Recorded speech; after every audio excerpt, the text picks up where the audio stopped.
dunya ukur ngumbara anak jeung harta fitnah nu aya kuatkeun imana tingkatkeun taqwana pikeun salamet di akhir masa pikeun salamet di akhir masa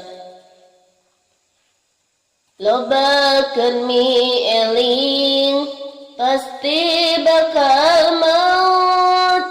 sabab eta teh datangna pasti nyawa dipundut Rabbul Izzati mangka hirup teh sing ati-ati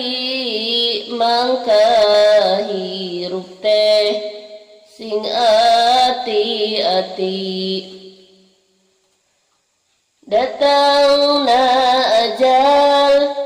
diri sumarah nyawa jeung jasad tuluy papisah anak kulawarga karumpul kabeh tuluy dibungkus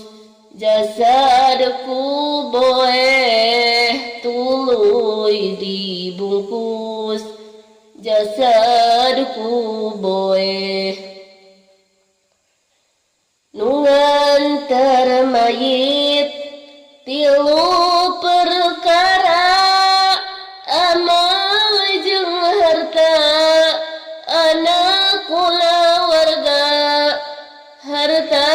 jeung anak baralik deui amal mimilu nu jadi saksi amal mimilu nu jadi saksi sanajan hirup keur suka betah sehingga diri poho ibadah nuturkeun hawa nafsu sarakah datang Ijrail moal ngabantah datang Ijrail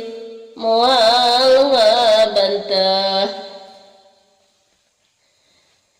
datang di kubur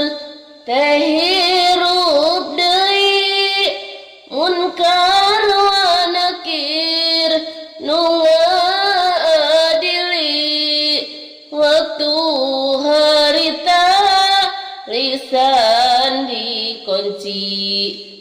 jasad ngajawab nu jadi saksi jasad ngajawab nu jadi saksi taya hartina hirup di dunia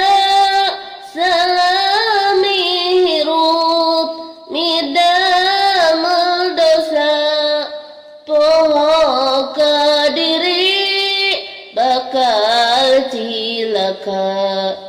nandangan siksa seuneu neraka nandangan siksa seuneu